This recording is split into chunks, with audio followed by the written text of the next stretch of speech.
just wanted to, we're about to get started, so please sit down, make yourself comfortable. It's quite cozy, this room. So I think you're going to get to know your neighbors and the neighboring table quite intimately in the course of the next 2 hours.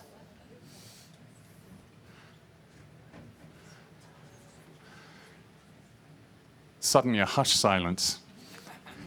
This is good. The great news is the first and the second speaker are not yet in the room. So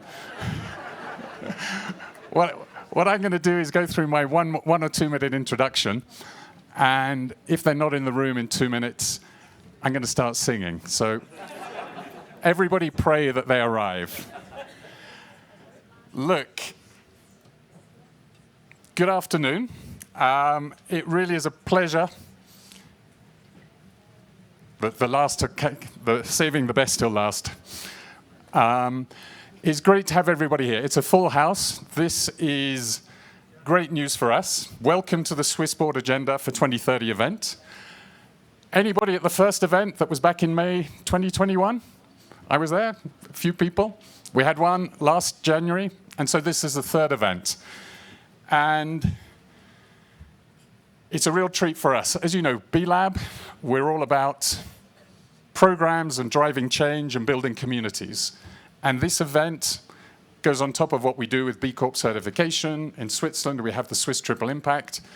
And Swiss Board Agenda for 2030 was very much driven by the thinking that if we're going to drive change, yes, it can be bottom up, but the sort of change we need, it needs to come from the board. And so we've got board members, we've got CEOs, we've got influential people in the room. And this is part of our program of trying to bring people together. Today is very much around a number of things. We're going to have some experts, some insights shared in a couple of key areas of the journey to driving sustainability, which is great news.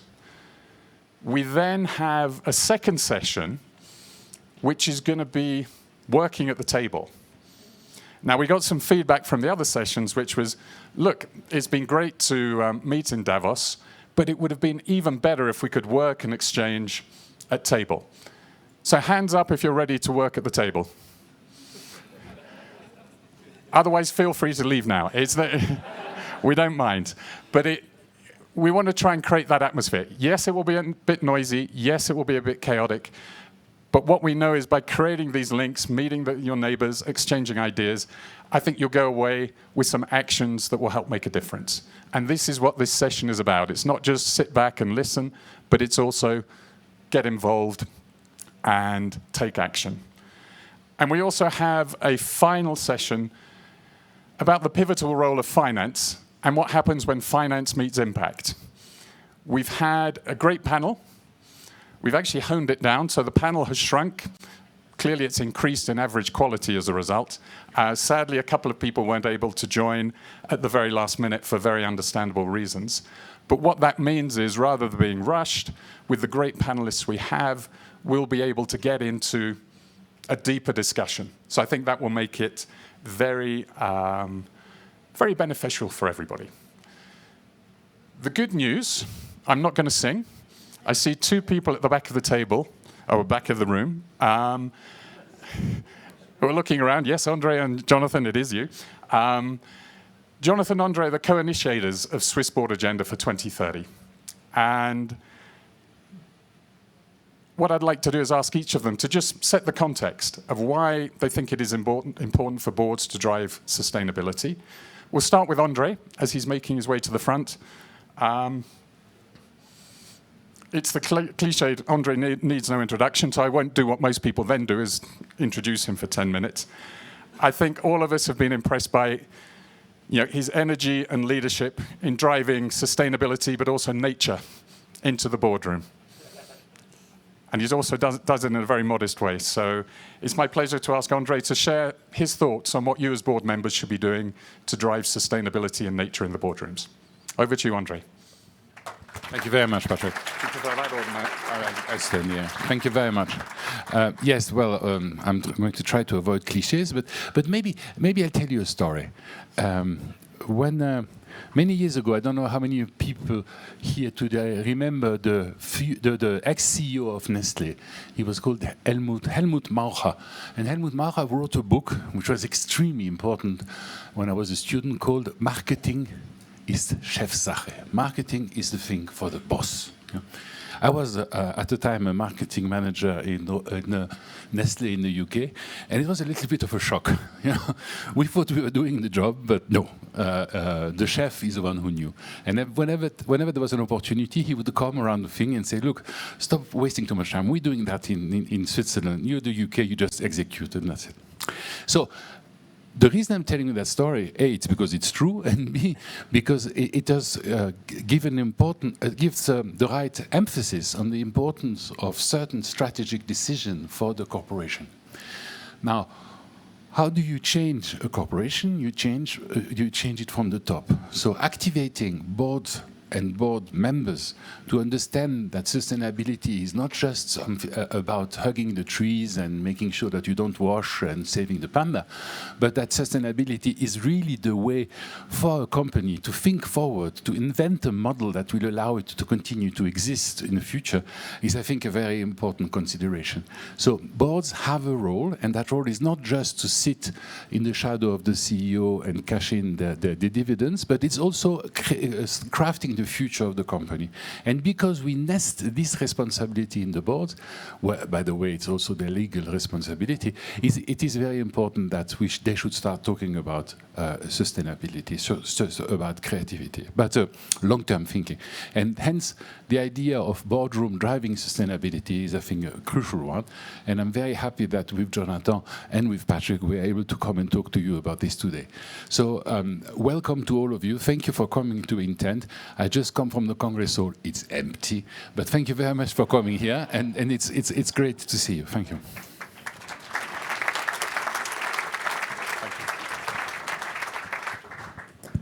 Thank you, André, for being instrumental in delivering on the premise of merging purpose and profit to become a force for good. Can you hear me well? Yeah? No? You better? Okay. What a week already, and thanks for André again for being instrumental in delivering on the premise of merging purpose and with profits to become a force for good. I'm going to read a little text because first I'm super excited getting you all in the room. The community, B-Lab has been driving this impact ecosystem since now more than 15 years globally and since 2016 in Switzerland. And really, it's all about you. You are the voice of the change. Businesses are the voice of the change. So just wanted to share a few views and in today's dynamic and increasingly fragmented world, we are seeing business landscape where the rise of misinformation and the global conflict as layers of complexity, embracing purpose and positive impact is more crucial than ever. And that's seeing the rapidly evolving market condition intensified by those global challenges. Now it demands the strategic integration of natural and social capital. That's what we call you for as a boardroom, is to really integrate those elements, not to deal them as an optional element or where the context required, really to fully integrate them. And this shift is not merely about adapting the change or to change, it's about leading it, even in the face of such complexities. So seeing the current global landscape present challenges and opportunity to implement change at scale, by embedding those elements into the boardroom core strategy, businesses can align not only with the new market reality, but also drive the necessary meaningful impact. That's what drives us every day, and what the community, the B Corp community, has been also demonstrating since the past decade.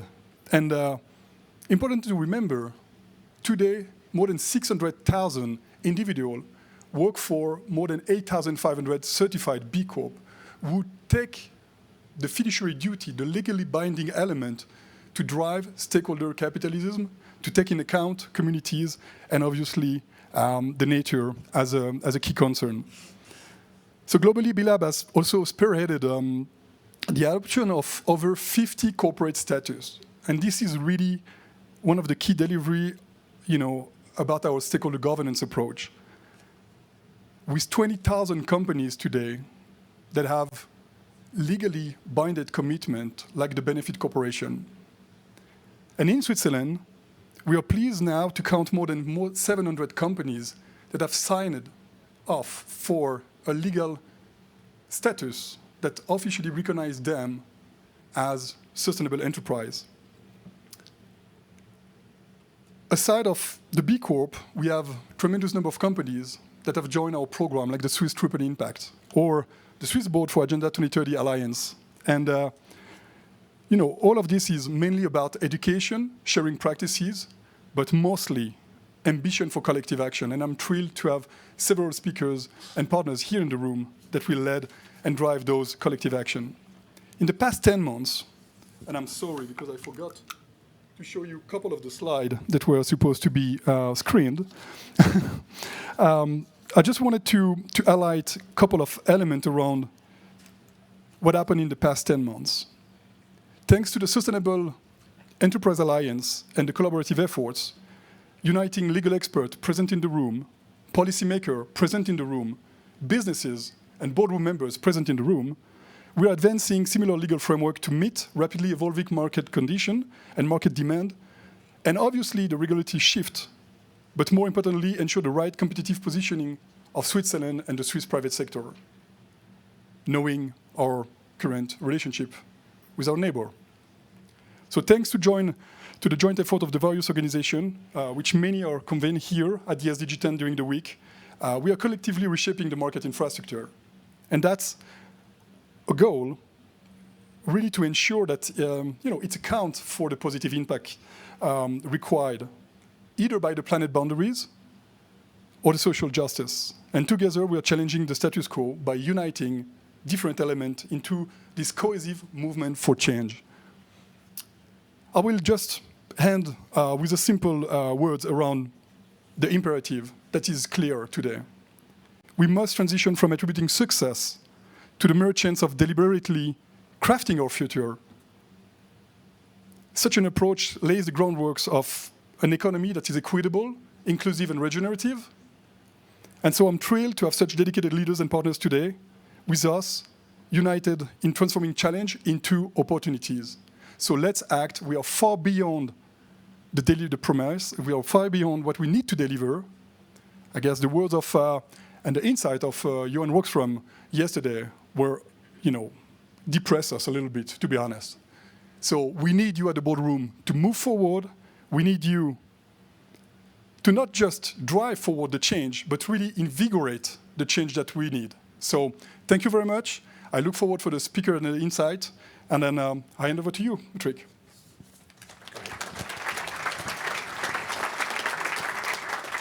Excellent. Thanks, Jonathan.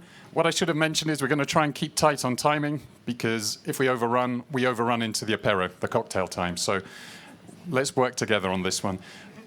In terms of taking action, one of the key areas of action is engaging value chain. And we all know that companies' impact, most of it happens outside the factory gates. Most of it is somewhere else in the supply chain, and they don't control necessarily directly. And that means a new way of managing relationships, a new way of taking action. And that collaborative approach, we've got two great examples, two people that want to share some of their insights. First of all, Catherine Amaker from Fair Trade. Have you taken the clicker, Jonathan? Keep control. Exactly. Thank you for that. So Catherine, great experience with Fair Trade, Max Havelaar. She's chairman of Switzerland and on the international board. And Adrien Geiger, who's joining us.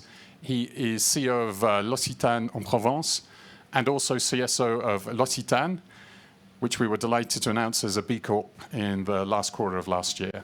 So the two of them are going to give a short presentation, just sharing some of their key insights with you. So with no further ado, over to Catherine.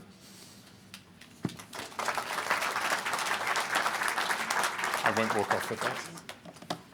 Thank you.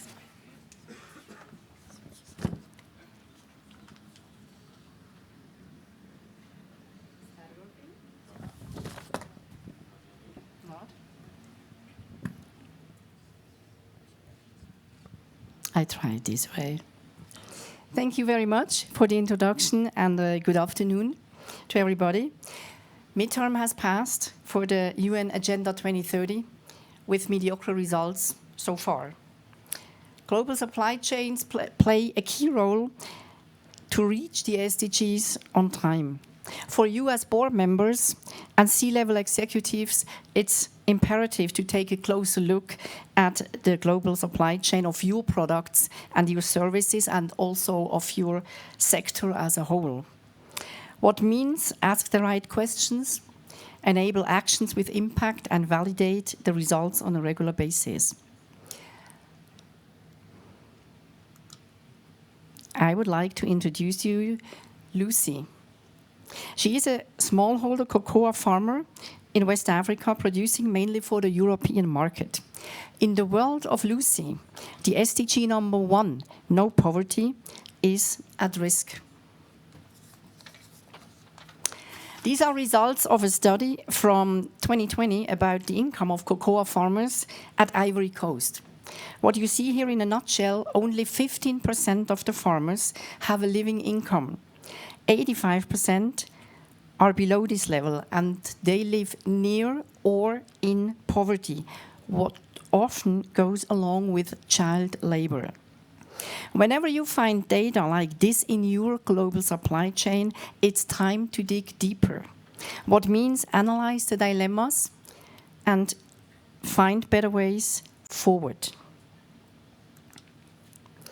These are the dilemmas of Lucy.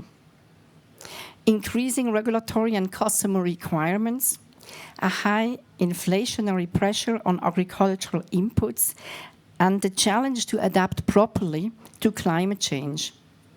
Most needed for Lucy is a sustainable price for her products, empowerment and support for transformative steps, and partners who are willing to co-invest and fund into her way forward.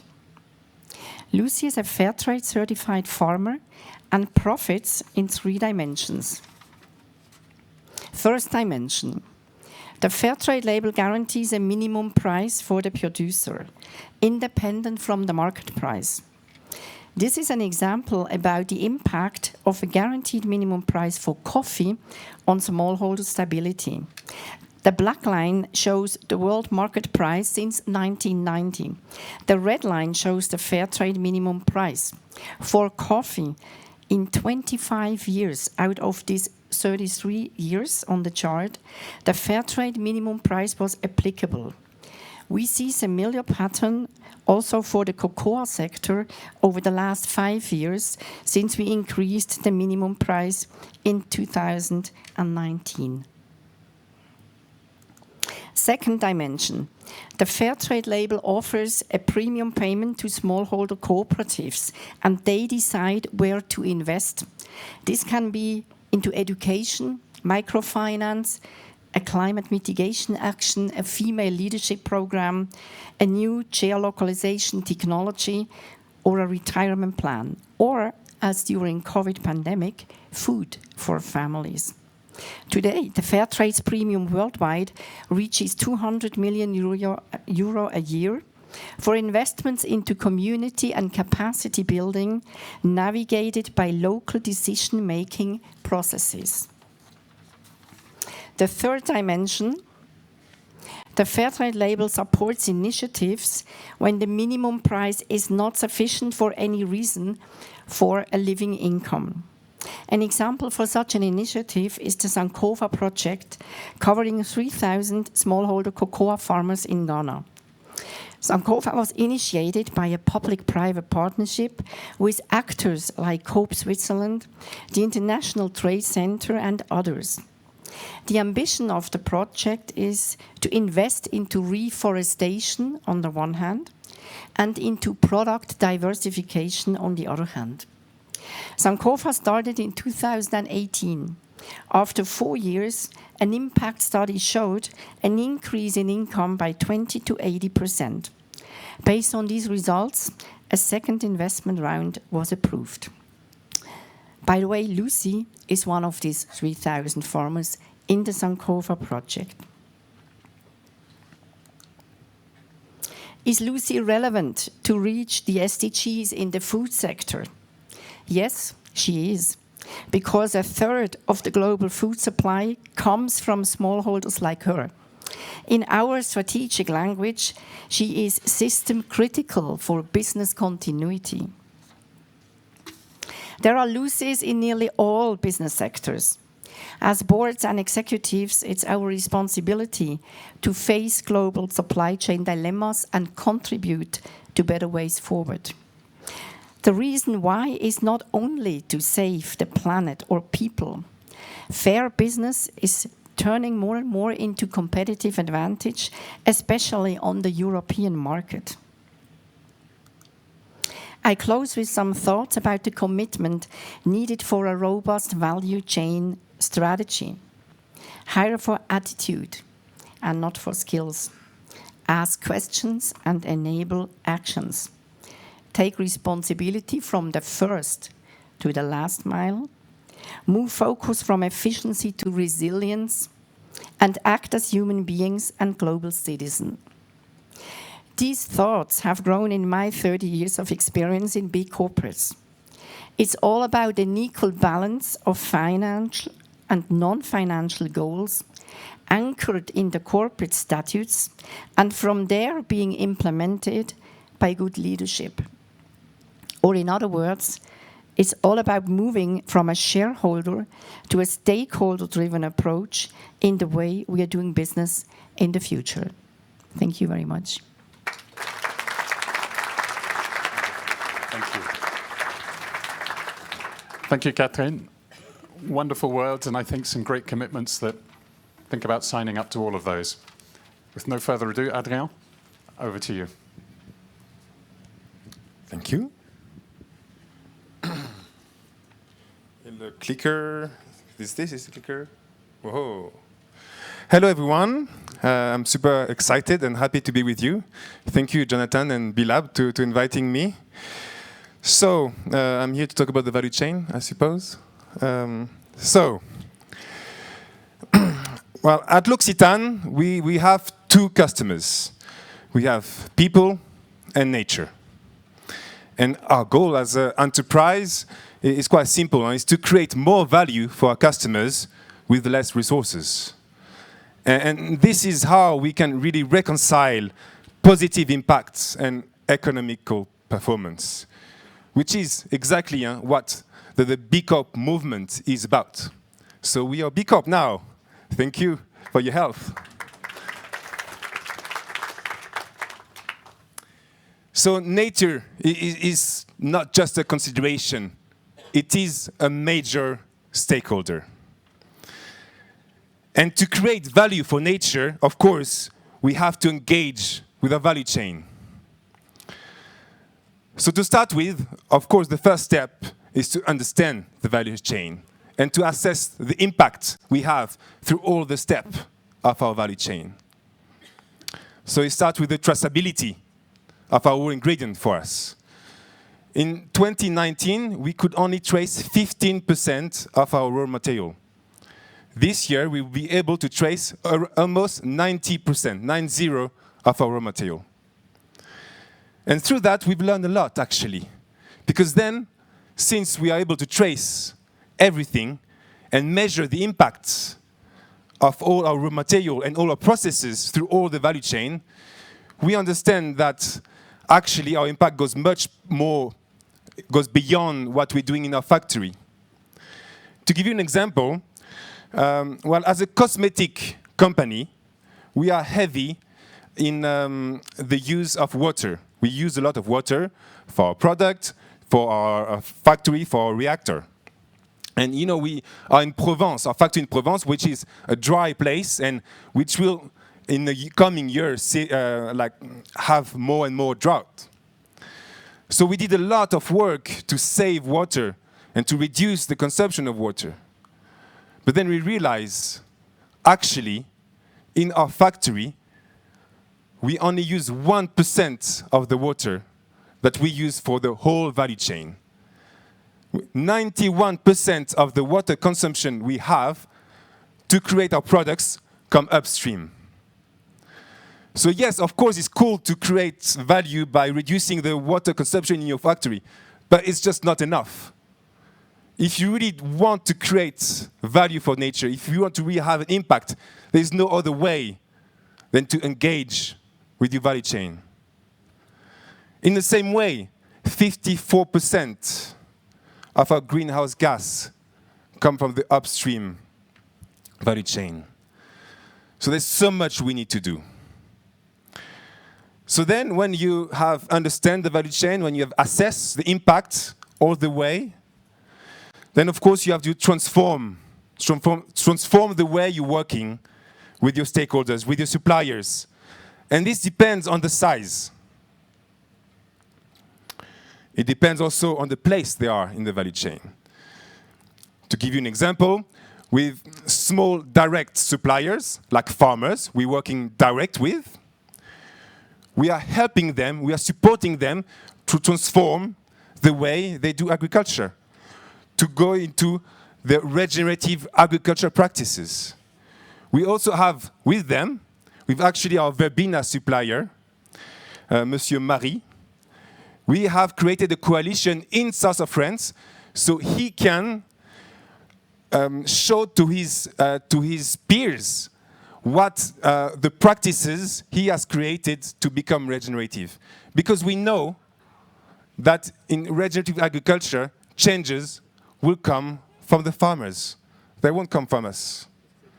Farmers need farmers to tell them, to help them, how they can evolve. In Burkina Faso, we're working with producers for more than 20 years, with women, because only women are allowed to produce shea butter. You know, shea butter is our main ingredient for our famous shea butter hand cream that I hope you all have. It's so cold today. We're working with our supplier to protect the biodiversity. We have stopped cutting trees. We have recreated we have fantastically increased the biodiversity through all the ecosystem. We have invested also in the education of the people in this community. And for that, of course, we have over-invested. We pay a premium price for the shea butter because we know it makes sense, because we want to create value for nature and for the entire ecosystem. For bigger suppliers, of course, we have to work differently. Here, we select suppliers depending on external certification. EcoVadis, RSPO, Fair Trade. Today, 75% of our suppliers are certified from EcoVadis. And of course, our goal is to go to 100%. And last but not least, innovate. Innovate with our suppliers, innovate with our stakeholders, because that's how we can move forward. Of course, we are facing many, many obstacles. The first one is the lack of information sharing. After 5 years of hard work, we're still missing 10% in the traceability of our raw material. And it's not because we haven't tried. We're still small. And our suppliers, they don't necessarily really want to share the information. And we live in a very complex supply chain. And this is why the global framework, the global biodiversity framework is key. And it's a fantastic achievement that will help us to be able to trace our raw material, to trace the value chain. The second obstacle is we still live in a world where competition is key. And, well, to create value for nature, we need to go beyond competition and to go into collaboration. I mean, as a company, as a brand, we will thrive through our R&D, through our marketing, through our storytelling, through our customer experience. But not because we believe we create more value to nature than the others. Because this is a problem that we should all have. Otherwise, we'll die. Creating value for nature is pre-competitive. It's not where we should fight with each other. And this is why collaboration is key. And this is why B Corp movement is so important. So thank you again, B Lab and B Corp. And this is why we worked a lot with the coalition like OP2B. OP2B, which is, here, it's changed. Who's changed it? Someone changed it? Okay, man, fantastic. OP2B is here. One Planet Business for Biodiversity, helping us to bring at scale regenerative agriculture. And of course, we need to advocate with people like Business for Nature. And also, we have created with Keyring a fund, 300 million fund, a climate fund for nature. And actually, today we only have raised 200 million, so we're still missing a few million. So if you are willing to join the fund, please come back afterwards. So to conclude, I don't have a conclusion slide, I don't think so. Going through all the value chain is key, of course. I think you all understand it. But in order to make it happen, traceability. Traceability is one of the most important things, and the other is cooperation. We need traceability, and we need cooperation. And that's it. Thank you. Wonderful. Thank you. Thank you both to Adrien and Catherine. I think they've said it all. But what they've also done, sometimes we can talk about value chain. We forget it's about real people as well and real people's lives. And so including that in our thinking is really important. Another area that we find really important is there's a lot going on. Who's been affected by non-financial reporting disclosure requirements recently? Who's happy about that? I think we should all be happy, but that will come later as to why we should be happy. What we're going to do now is change gear and have two experts that will share their experience. We have, first of all, Professor Jean-Luc Chenot from University of Lausanne, but also a partner at Carrad, who'll be talking about, he's almost playing a bit the bad cop. What's some of the regulation, what are some of the things businesses have to do, but why it's the right thing to do. And then Liza Engel, Chief Sustainability Officer and Managing Partner at Deloitte in Switzerland, is going to be talking about some of the challenges, but the opportunities for boards to step up and take action. So Jean-Luc, we'd love to start with you. Thank you, Patrick. A pleasure. Good afternoon, everyone. How to be happy with non-financial reporting in a talk of 5 minutes. So let me start perhaps with my favorite anecdote in this topic.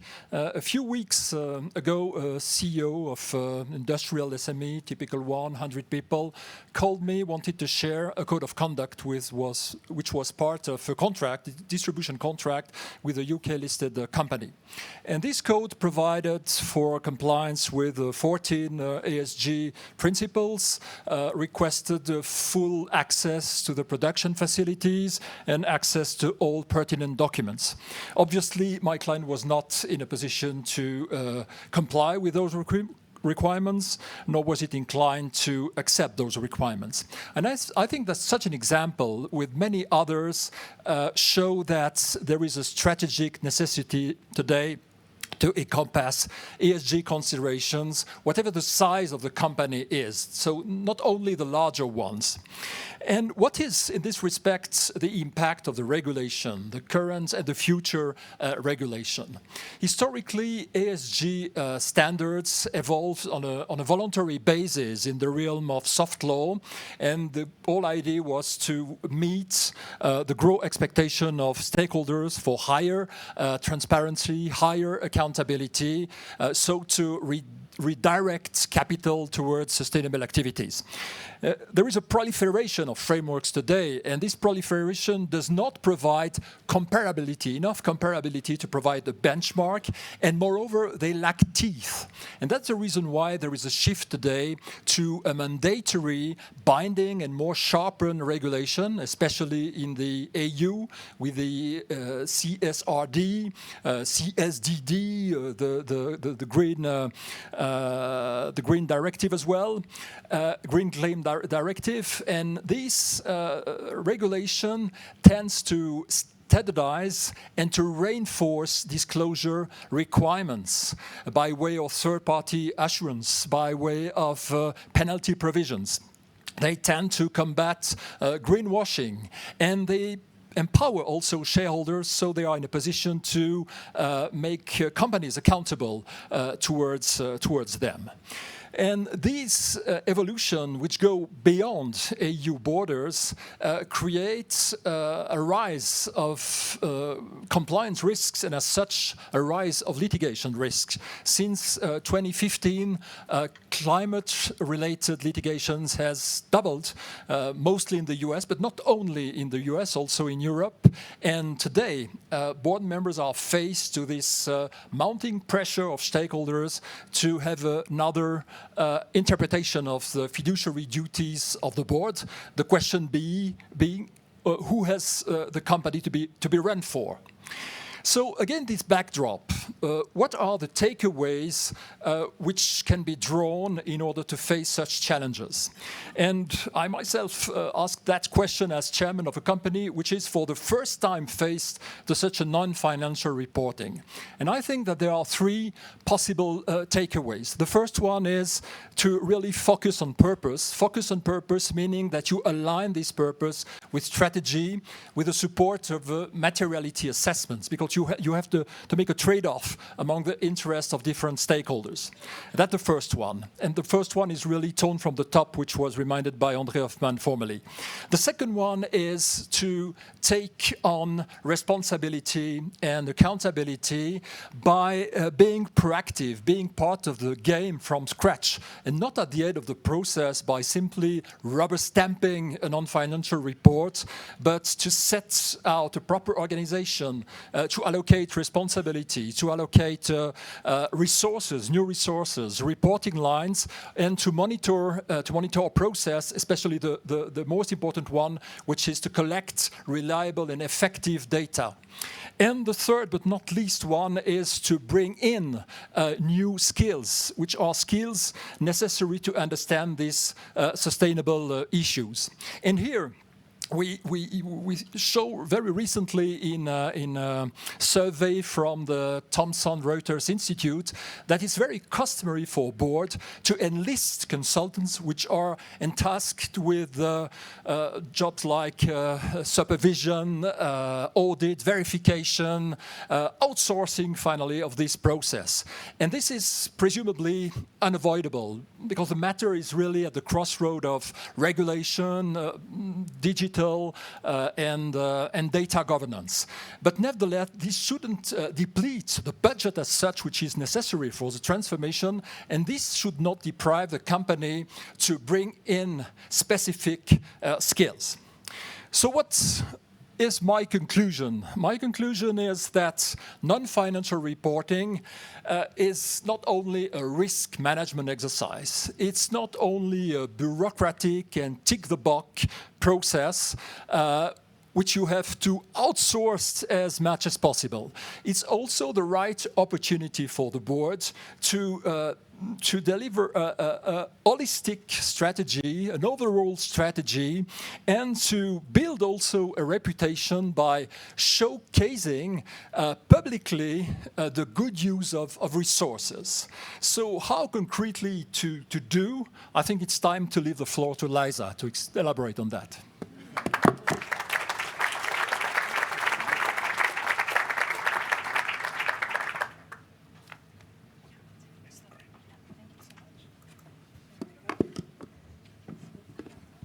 Good afternoon, everyone. It's a pleasure to be here. Thank you very much for having me here today. I brought with me a picture of a car. So I originally come from Alberta, Canada, and this is almost exactly the car that my parents had when I was born. Our photo albums are filled with pictures such as this. My dad worked for the Alberta Forest Service as a cowboy, and we would go camping. And back then, when I was a little girl, the role of Chief Sustainability Officer didn't even exist. So I didn't grow up wanting to have this role or expecting to have this role. And at the same time, now it has become this symbol of commitment to sustainability. Now, I have a question for all of you. How many of you personally know a Chief Sustainability Officer? Raise your hand. A lot of you. Awesome. Next time you see them, I want you to ask them a question. Ask them what their ultimate goal is with their role. And the reason why I ask you that, because I'll share with you what my ultimate goal, which I consistently repeat with my CEO, is my objective is to make my job obsolete. I'm actually not happy that I have one person having this role, because I hear all the time, that's Liza's job to do. She's going to take care of that. And if we're going to have the change that we need to see, this needs to be something that extends way beyond that. We know the clock is ticking, right? We heard that before. We're making some progress on our SDGs, but it's not enough. We have to go way beyond that. And we're really at a pivotal point right now, right? We're at a junction in our business history. We have these very important long-term goals, but consistently, year after year, we have these short-term crises that are directing the focus, and they are also important, but we're struggling to make that progress.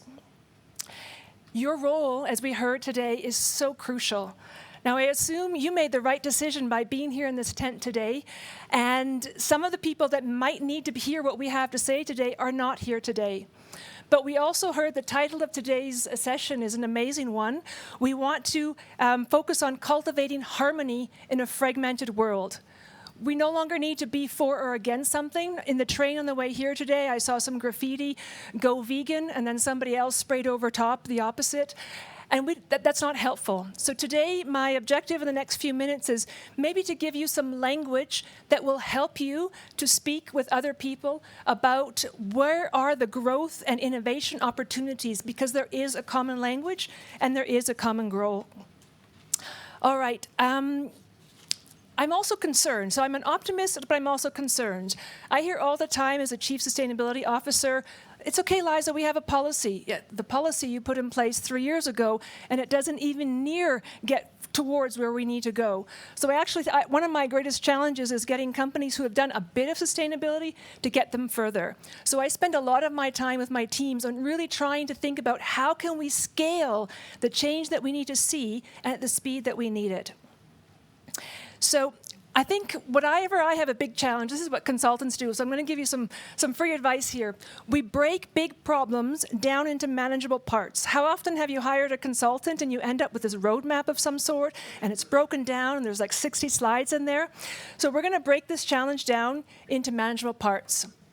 So I'd like to give you ideas for opportunities for those conversations that you can have. The first one is all about integrating sustainability into your strategy. I don't want to have a separate sustainability strategy. It needs to be embedded in the core strategy of your business. And it begins with having really a shift in perspective. The second is what happens after you do that is you need to start to rethink your entire business model as well as the governance that goes together with that. And I'll give you a concrete example. Ørsted, it's a Danish energy company, and they used to be one of the top users of coal in Europe, and they were the emitters of 1/3 of Denmark's carbon. In 2008, they went on a green transformation journey, and I just checked recently to see how they're doing. They're on a path. Most of their profit is being made by renewable energy, and they're on a path to 2025 to be net zero. So it is possible. We're seeing that happen. But it really takes a whole group, the whole entire organization to do that. So what needs to happen? As board members, as C-suite, and every leader who's in here, regardless of what your specific role is, it's a lot about clear and consistent leadership communication. I speak with a lot of leaders and they say, yeah, but Liza, I've said this already before. But I tell you, when I speak to their teams, they're trying to do a little bit of sustainability on top of what they've already been doing up until now. So they're just trying to like sprinkle it a little bit and make it better, and it's not enough, I tell you. You need to ensure that every single employee understands what their role is in all of this and how they feed towards that great purpose that we heard about. And then when you embed this in such a way that it becomes really an opportunity for growth as a core business driver. The third step is really about your KPIs, your roles, and your responsibilities. As I said before, it shouldn't just be the job of your CSO. This should be an integral part of finance, of HR for upskilling your people. Otherwise, you're going to have to get the consultants to come in and deprive a lot of your financial resources that you need to get the progress that you're looking for. And our jobs is really about orchestrating the whole thing to make sure that we don't have conflicting goals, because a lot of organizations have that right now. It's being pushed down on the backs of employees who are trying to do a little bit with the same objectives that they had before, and that doesn't work. You have to rethink your approach, your traditional approaches. You have to rewrite the book on how you do business. That's how Ørsted did it. So since we're at Davos and you came all the way here, I'm going to give you a fourth bonus point. Connecting the dots and closing the gaps. We heard a lot today already about the value chain, not just the present value chain, but also the future value chain. And you have opportunities. My definition of a leader is anybody who can influence somebody else. You have there's tremendous potential here in this room for the amount of influence you have in your organizations, but also in your entire ecosystems. We heard it before. It's not about competition. It's about how can we collaborate. And what was mentioned before as well, reports. Reports don't really get the reputation that they should have. They're actually pretty sexy. And you can use them for strategic direction. Because if it's an employee, I would always read a report, every last word, because you can take them by the word and go back to your management teams and say, but you said we did a materiality assessment, and you said you uncovered 2 things, but wait a second, you didn't say what those 2 things are. I want to know what they are, and I want to see what the progress is that we can track it. So those are 4 points for you that I wanted to share with you today. And to make it more applicable, I'll give you a short story on this. I was recently speaking to a CEO who was really very skeptical about integrating sustainability into their business model. They were thinking about all those difficult conversations they would be having with their executive.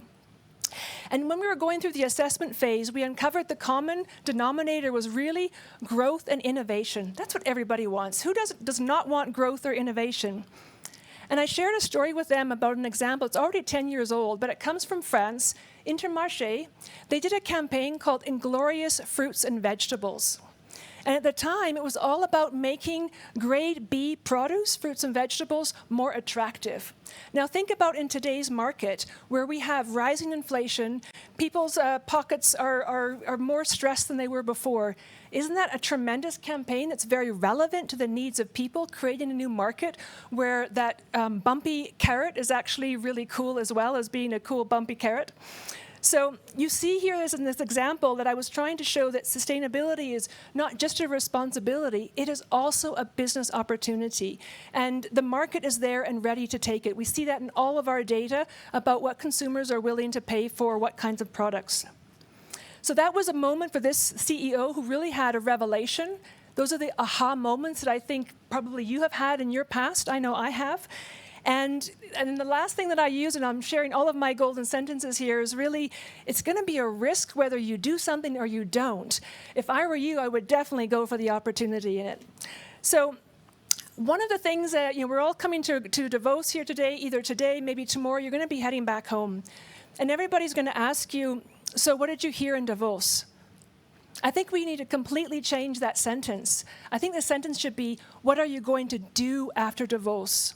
And so I'd like you to give an opportunity right now to think about what you've already heard today, and also what we're going to be speaking at the tables here briefly afterwards. What are you going to do? And how will you take that back to your teams? And then I'd even dare you to 2x it, 10x it, the boldest version that you could possibly imagine, and see what you can do, and then you'll be really proud. So I've given you 4 points here. If that could be your north, south, and east and west, I hope that's brought you some value to be the change makers that we all need. This is the future that we need. We need all of you here, don't we? And with that, I thank you for your leadership, and I wish you the best of success in 2024. Thank you very much. Thank you.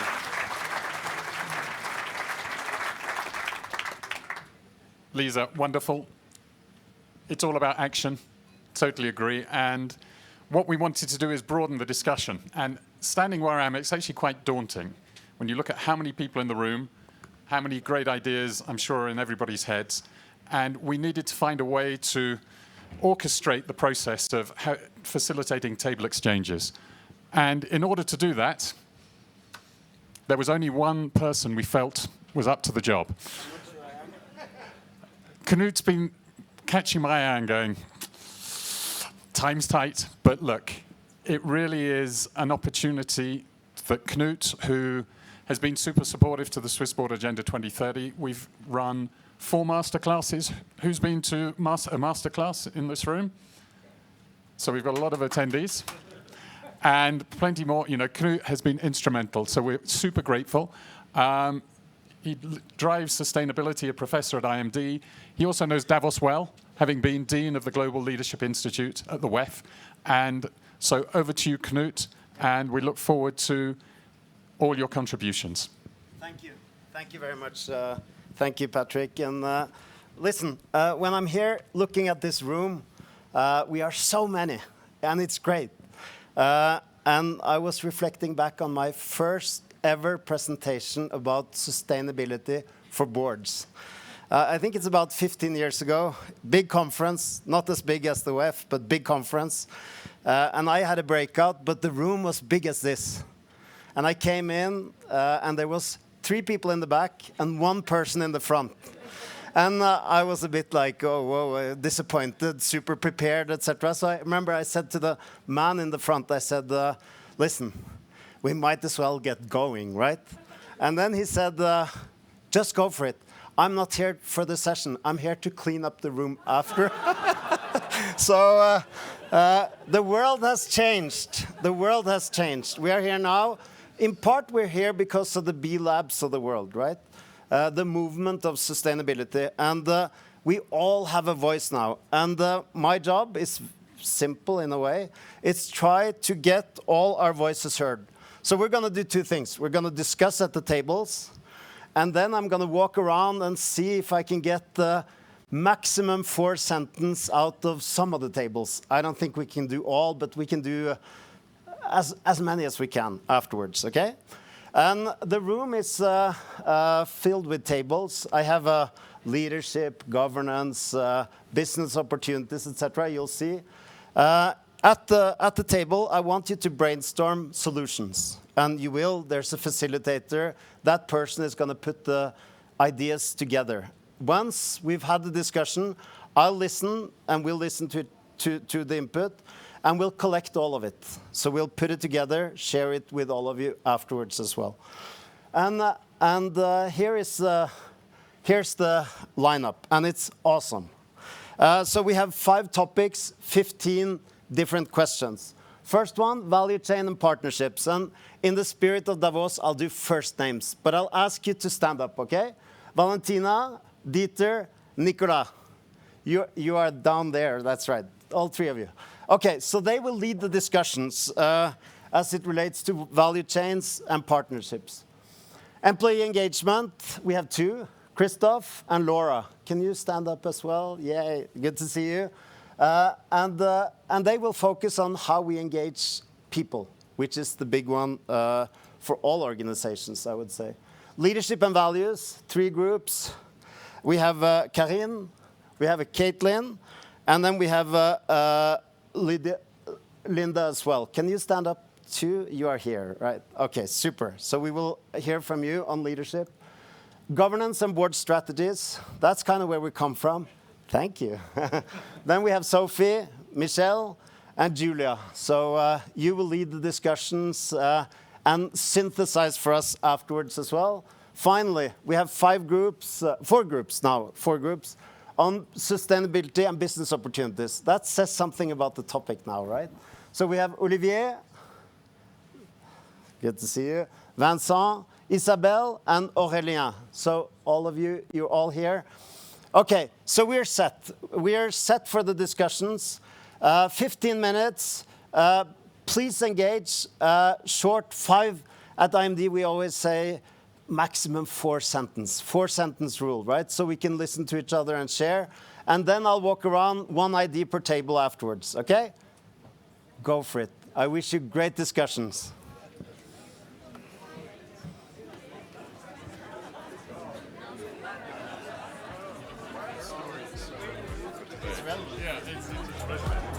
Sorry, just forgot my pen, which is important for 4 sentences. The 4 sentence. And the And we're okay on time. because look, the panel. I don't want to rush this bit. No, but what's important is that we, if we go over, we have to be super straight with the Yeah, I'll just speak to Gatel and think with the 2 people how long she feels she needs to do it. I think she needs 20 to 25. I saw the 2 of you giggling at the back. That's probably about timing. No, well, no, a little bit. Okay, but let me just go and speak. Where is the problem is when you're up here with the lights are on. I know. Dazzling.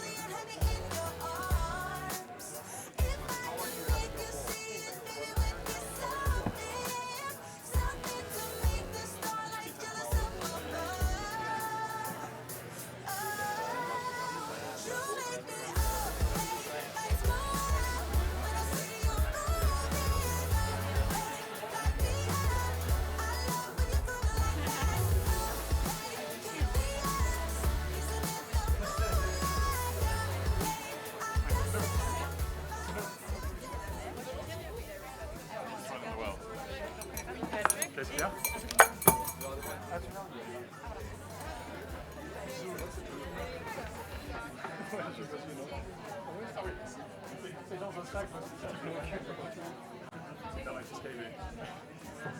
Elizabeth went out and I need to go and speak to her. Okay, this one. Yeah. Okay, I know how to use it, so that's good. That is in the back there.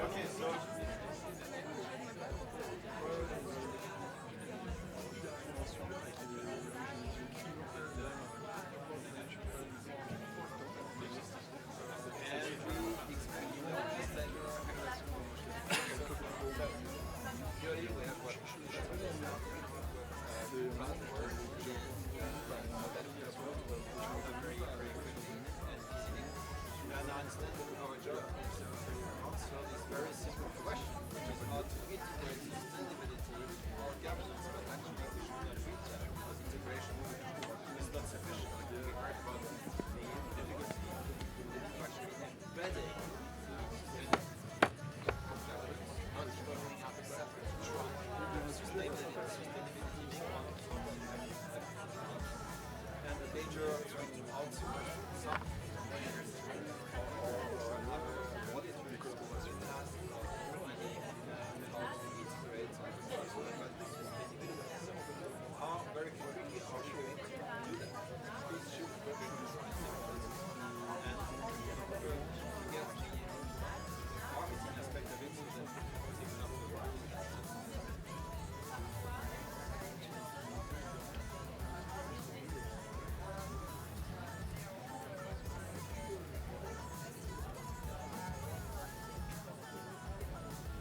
So, yeah. This one is. But also, Yeah. Hello. yeah. So this one is straight ahead. Yeah. Yeah. And then.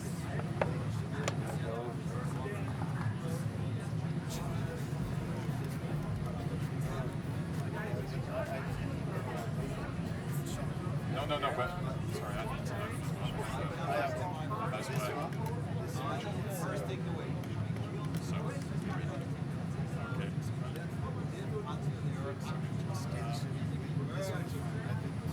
Yeah.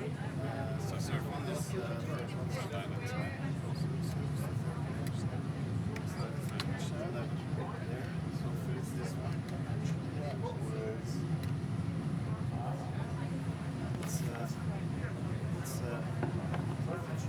she stood up. Yeah. She's dark hair. Where is she?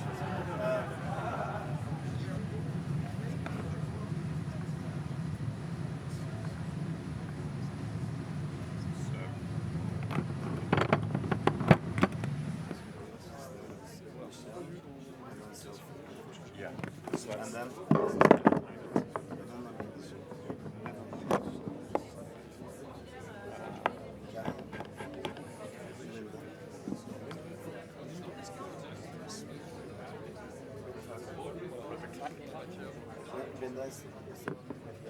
She's got glasses and she's speaking.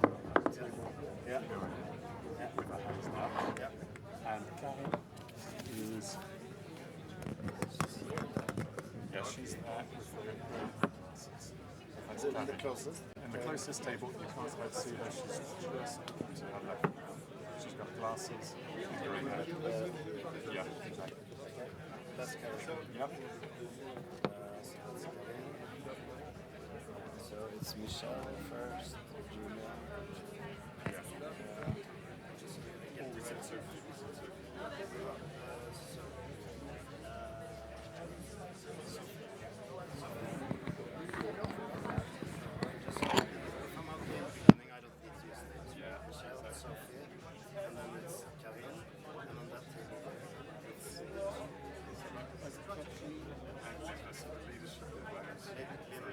There's this one.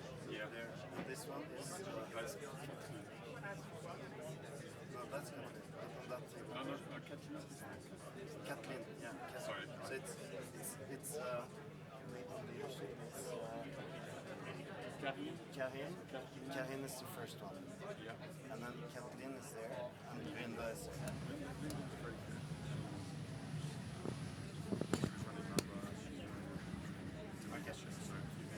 Yeah, because then I can kind of, and then the facilitators can start raising their hand. Because I just want to get the beginning right. Are you comfortable with that? Yeah, correct. Yeah, then I can walk around. And then we need to now catalyze. Okay, let me go. Do you want to talk together? Or? No, you can just tell me afterwards. All right. And the mic is good? Yeah, I think somebody switched off this one. But I only use this. Yeah. And then folks here will be working for the panel later. Yeah, these are all working. They're all working.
Aucun problème. Just checking with on the timing with because I think Patrick is saying maybe we can go a bit longer. We'll see. As we have one speaker left. We have less. Yeah.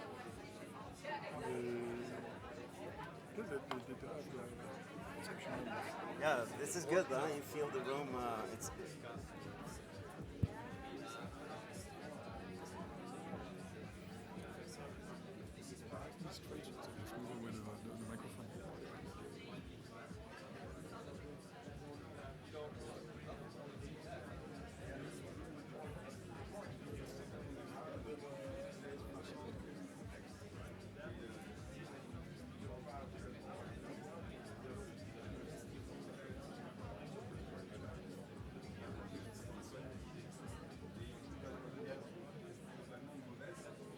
We will.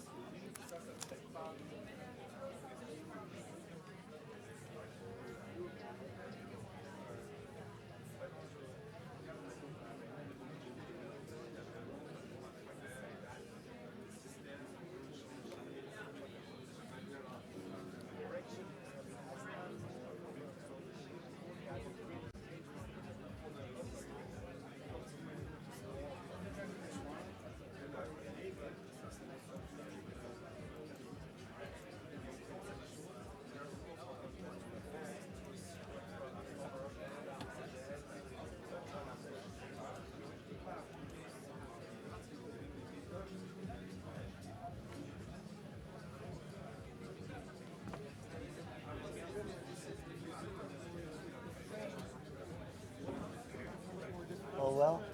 Going Yes, well? wonderful, Good. thank you. Super.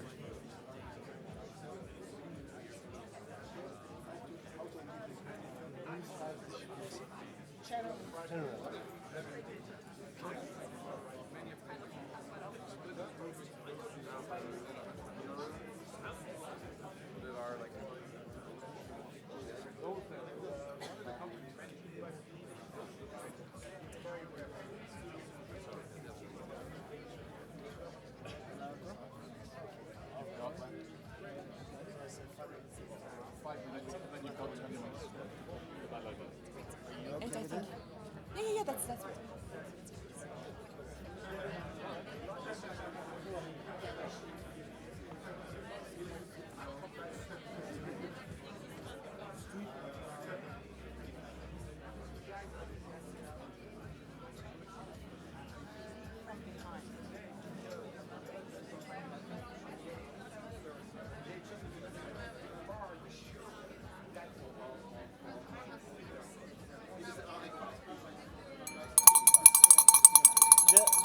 thing.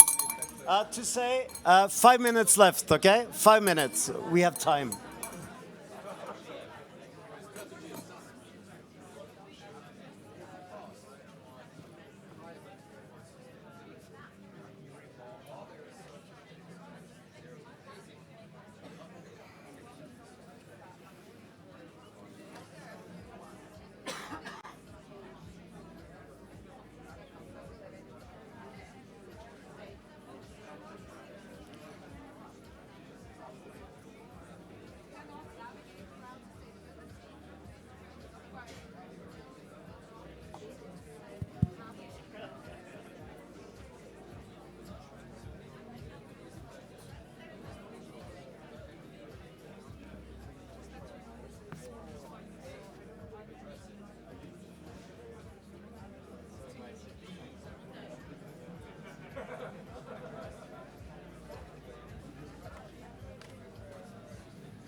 It would probably be easier for you if Elizabeth walks around with a microphone Okay.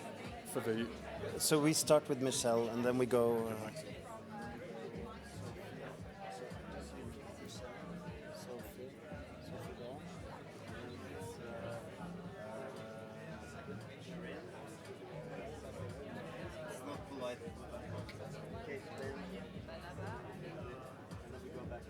And then after that, okay? So not this table. All these four. We'll just tell you. Yeah, you will see. We're going to do some questions.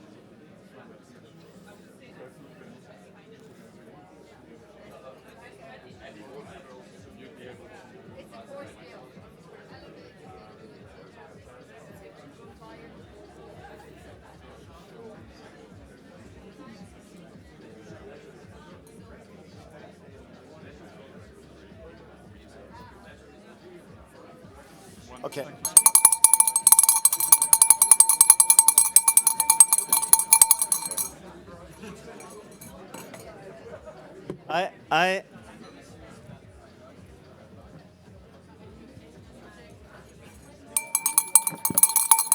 I have a really nice Swiss bell back in Lausanne, but this one is small.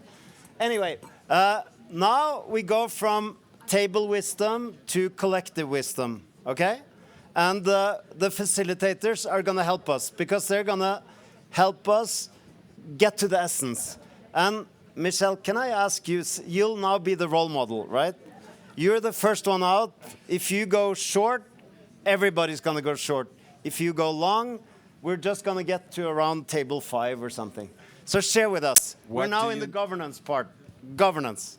Governance. Okay, so Oh. governance, we heard it. Sustainability is critical as strategy. It is part of strategy. It is at the same level. So consequently, the board cannot think about any suitable sustainability committee to do the task in lieu of the full board. You need the board members to be fully upskilled to a situation where they need to have the sophistication to conduct an honest assessment, self-assessment of their maturity. There are no one-size-fits-all. A young company might first tap on outside resources. A more sophisticated company may have the resources internally. Once you've done this honest assessment by the full board of your maturity, sophistication, trying to align strategy with sustainability, then you can start implementing. And you're going to implement with the help and a lot of feedback from outside resources. You can't do it yourself. You need to, this first phase is inside, then you need to seek out stakeholder feedback, and you need to be able to measure progress. So we go way beyond that what was said before. We don't want to have sustainability officers becoming obsolete. We want to kill all sustainability committees. No committees, no delegation. Big applause to you, Michel.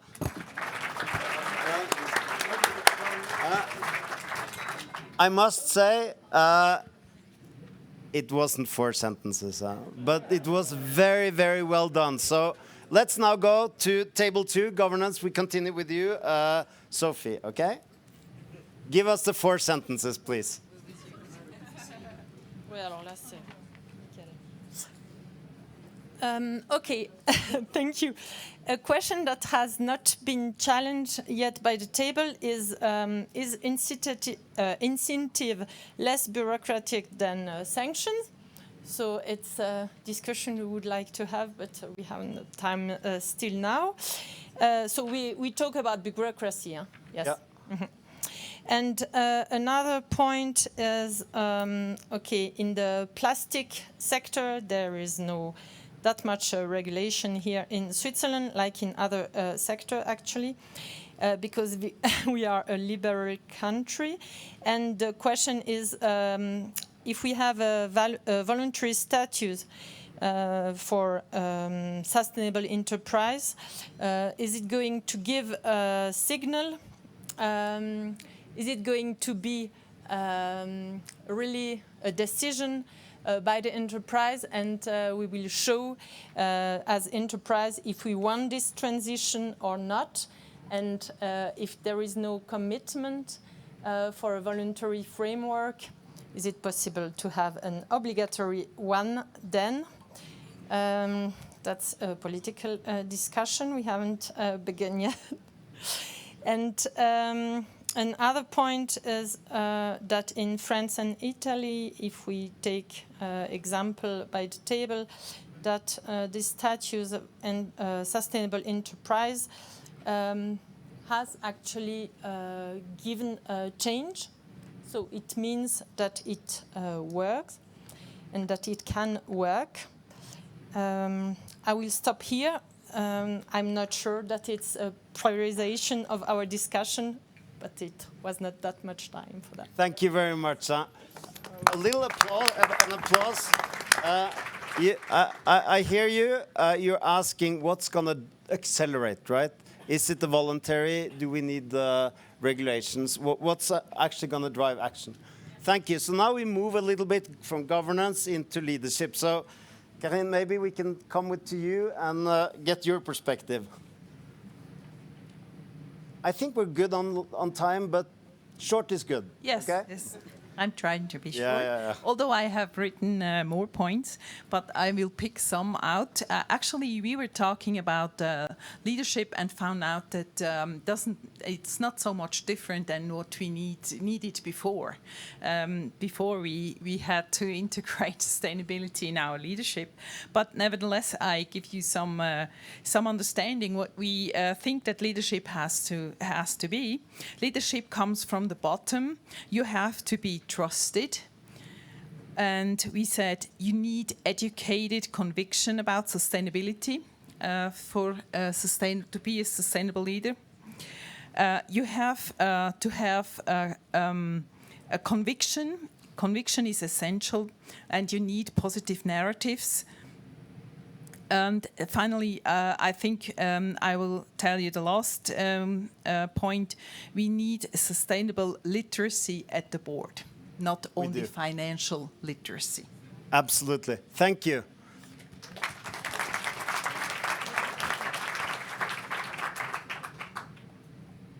We need literacy and we need commitment. Both. That's what I take away. Kathleen.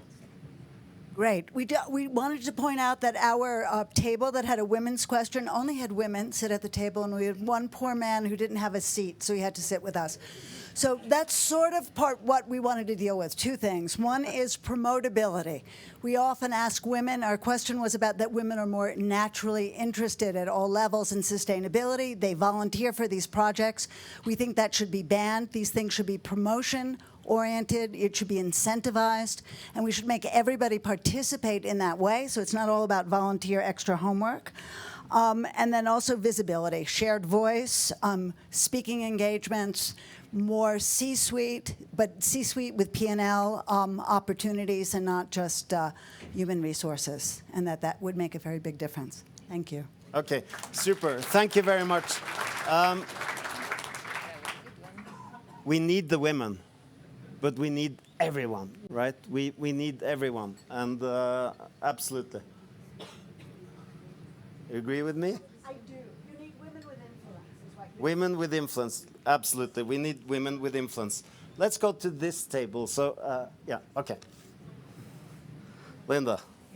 Okay, we talked about how to handle a situation when your personal values are not in alignment with the organizational values at the place that you work.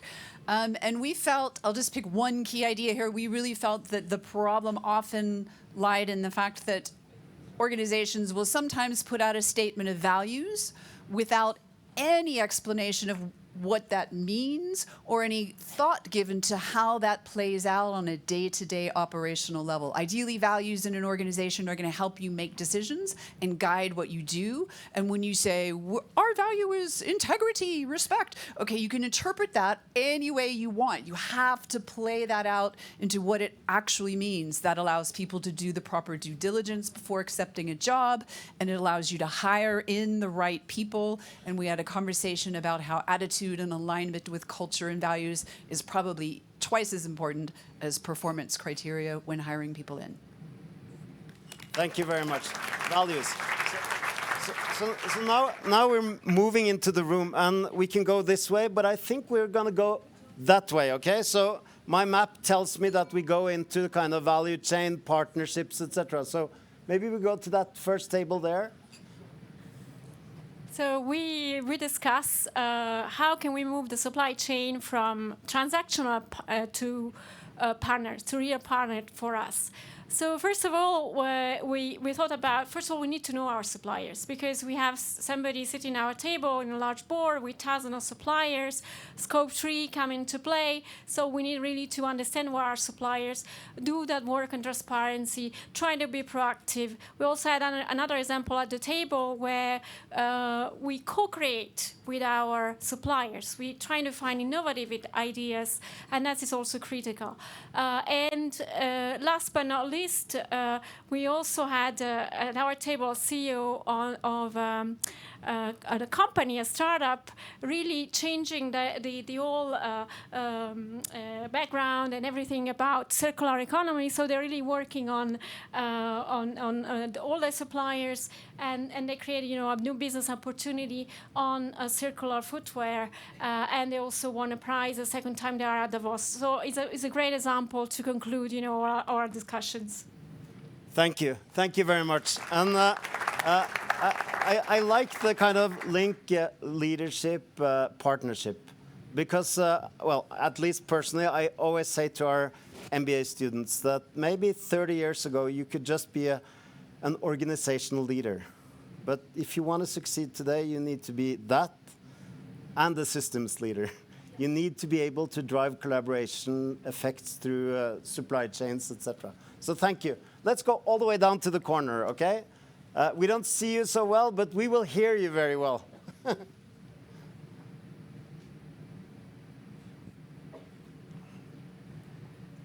So on this table, we talk about collaboration at an industry level, and how do we do this effectively. So we started to say that, first of all, we need to identify non-competitive areas, such as procurement, packaging. There was a lot of discussion on the FMCG industry. That is where it's very relevant.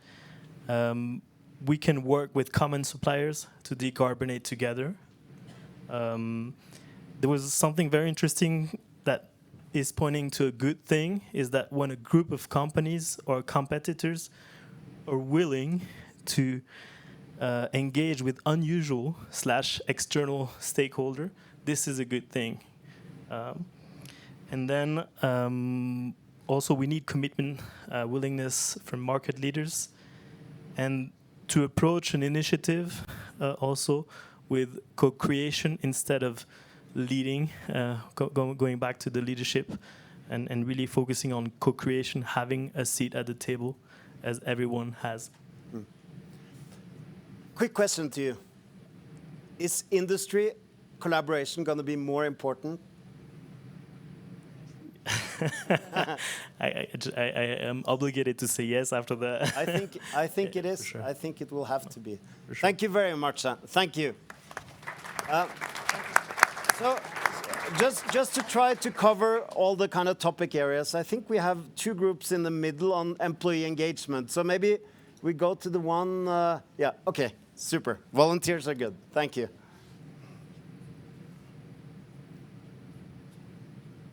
Thank you. And in our group, we discuss how to engage employees in sustainability. There are a lot of ideas. I just pick 4.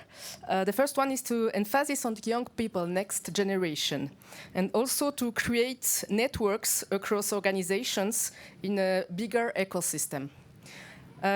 Also to allocate, for instance, 20% of time for crazy ideas, initiatives, patients, and also 20% of annual bonus, depending on group or collective work. And last but not least, strategy from the top, but ideas come from the teams. Thank you. Super. Thank you very much. Well done. Well done. There's another group on employee engagement as well. It's this or this? Yes, please. Share with us. Yeah, the topic here was how to engage employees through a new type of decision making. And the big topic that has been discussed is how to distribute the authority in order to be more agile, to have more entrepreneurs than employees within the company. And one first idea was, if you want to distribute the authority, you need to make sure that everybody gets the right information at the right time. Bringing the majority to a high level of comprehension of the company and its objectives is seen as a challenge. If you want the people to be autonomous, they have to understand where you're going, and so everybody has to understand where you're going, and it's definitely seen by the group as a challenge. Another idea was that to make sure that the roles and the authorities are well distributed, a voting system to allocate the roles within the company is a best practice. So it makes the people to vote to distribute the role within the your team, within teams. Another idea was that the culture has to be in line with the structure. Telling the people they can decide will not work if the right culture is not in place, and that's very important. And the last ideas, it was not the last ideas, but one other idea I picked up is to implement the OKR scheme that you well know. So making people entrepreneurs of the company by letting them decide what is important for them and their teams. Super. Wow. Many ideas. Thank you very much. We have one cluster which we haven't looked at, but purposely we waited with the business opportunities. So let's hear from a couple of the groups. Yes, go ahead.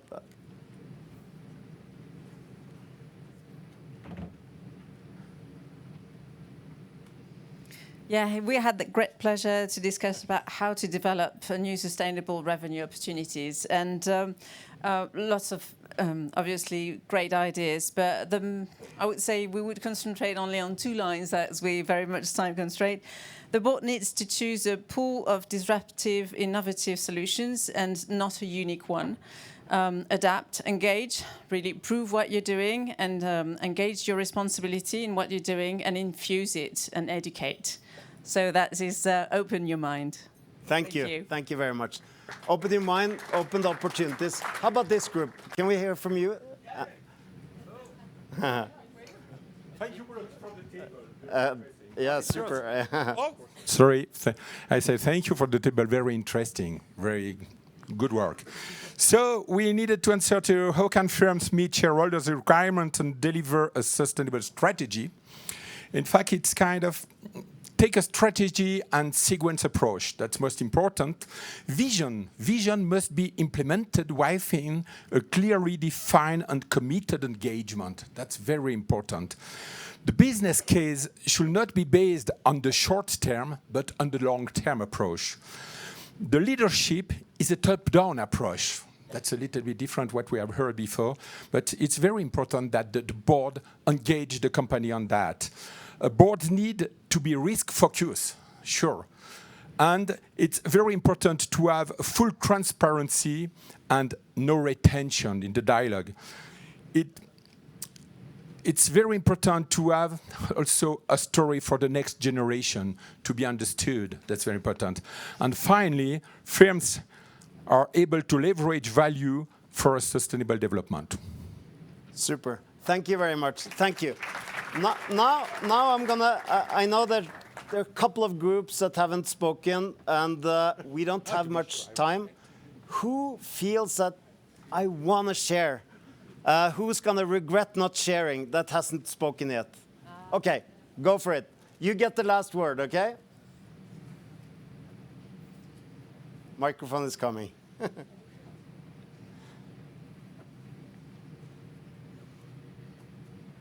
It's a heavy burden to have the last word, but we had the toughest question: how can lobbying make a contribution, a positive one?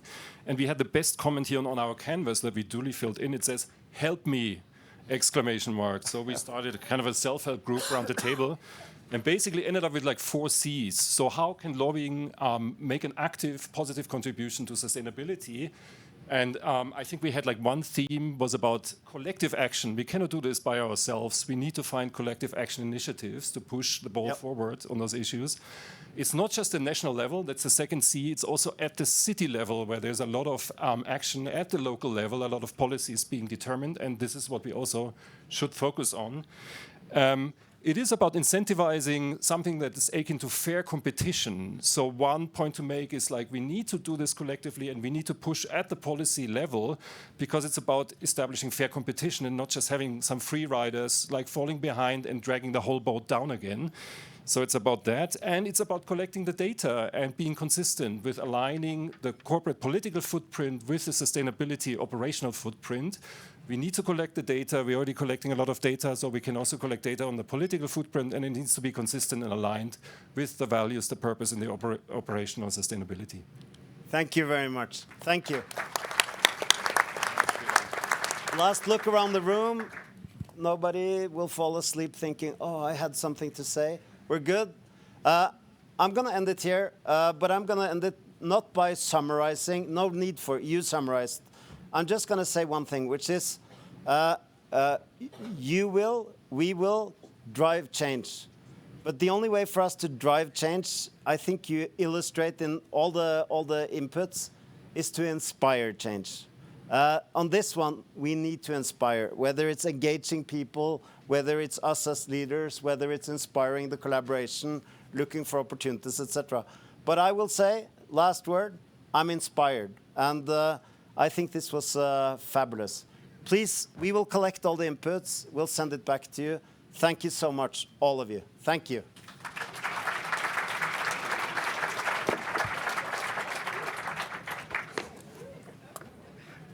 Knut, talk about Knut saying he was inspired. I'm inspired every time I see Knut on stage. I don't think anybody else could have got that and worked it so well. So thank you once again. Lisa is at the back. Can all the table leads make sure that they give their notes to Lisa, because we don't want to lose all the insight that you've shared with us. So if you can make sure you give those big sheets. Lisa is at the back, so just make sure before you go she has it. Now, just to move to the final session, and again, a bit like choosing Canute, we needed to think who would be the best person to lead a moderated panel discussion. And if any of you have... we were thinking of who would be the right person to lead this panel discussion. If any of you have seen INSEAD, the Hoffmann Institute, it's the 1-minute video of what has been achieved in the last quarter. Catel does these videos with huge energy, which is super impressive. So you get a sense of the energy of Catel, but you also see what she's achieved. So that's why we thought she would be the greatest person to come and lead this panel. One thing to